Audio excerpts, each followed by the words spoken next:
कांग्रेस की भारत जोड़ो न्याय यात्रा आज महाराष्ट्र के नासिक में है। यात्रा के दौरान जननायक राहुल गांधी किसान महापंचायत को करेंगे संबोधित।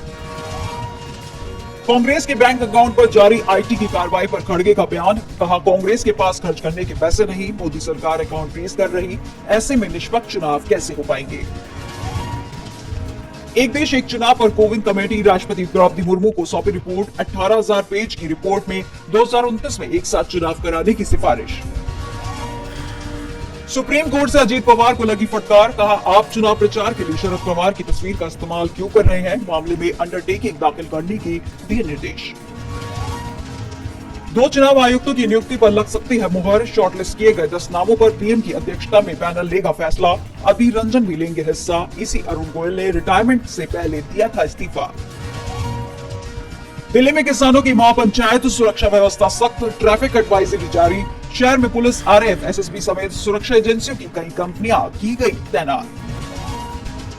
बीजेपी की दूसरी लिस्ट आते ही हुई बड़ी बगावत। कर्नाटक के पूर्व उप मुख्यमंत्री केएस ईश्वरप्पा ने बेटे कांतेश को टिकट नहीं मिलने पर जताई नाराजगी। कांतेश को निर्दलीय उतारने पर कर सकते हैं विचार।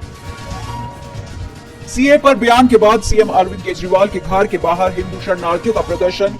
केजरीवाल ने देश में सुरक्षा व्यवस्था पर सवाल उठाते हुए कहा था कि सीए लागू होने से भारी संख्या में पाकिस्तान और बांग्लादेश से लोग आकर हमारे देश में बसेंगे। 16 या 17 मार्च को घोषित हो सकती है लोकसभा चुनाव की तारीख।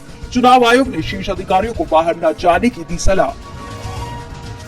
केरल सरकार ने केंद्र के 5,000 करोड़ के ऋण प्रस्ताव को किया स्वीकार। राज्य ने छूट को बताया अपर्याप्त, कहा 10,000 करोड़ की जरूरत। अमेरिका ने माना भारतीयों का लोहा। अमेरिकी सांसद मैट कार्टराइट बोले यूएस को इंडियन प्रोफेशनल की सख्त जरूरत। अमेरिकी सांसद ने की भारतीयों के लिए ग्रीन कार्ड के कैप को खत्म करने की अपील। भारत से रिश्तों पर चीन बोला आपसी भरोसे की जरूरत। भारत के साथ हमारे रिश्ते मजबूत, सीमा विवाद से इन पर असर नहीं।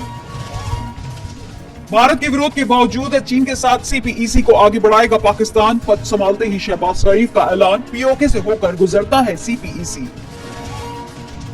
1.5 साल में तीसरी बार नेपाली पीएम पुष्प कमल दहल प्रचंड ने हासिल किया विश्वास पद। सबसे बड़े विरोधी केपी ओली से मिलाया हाथ।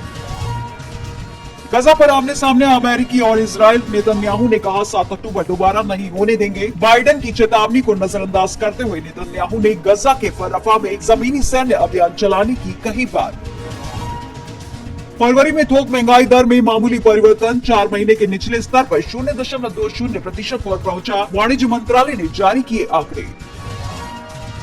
वैश्विक एकीकरण मापदंडों पर चीन से आगे निकल गया भारत। तेजी से बढ़ा जीडीपी का अनुपात में भारत का निर्यात और आयात। पंत की कप्तानी पर असमंजस। दिल्ली कैपिटल सूत्रों ने कहा पोंटिंग के आने पर होगा फैसला। को ओनर्स ने कहा था ऋषभ फिट हुए तो कप्तान होंगे। सूचना और प्रसारण मंत्रालय ने ब्लॉक किए 18 ओटीटी प्लेटफॉर्म। चेतावनियों के बावजूद दिखाई जा रही थी अश्लील सामग्री। शैतान ने 6 दिन में लगाई सेंचुरी। आर्टिकल 370 से आगे निकली अजय देवगन की फिल्म, बन गई 2024 में बॉलीवुड की तीसरी सबसे बड़ी फिल्म।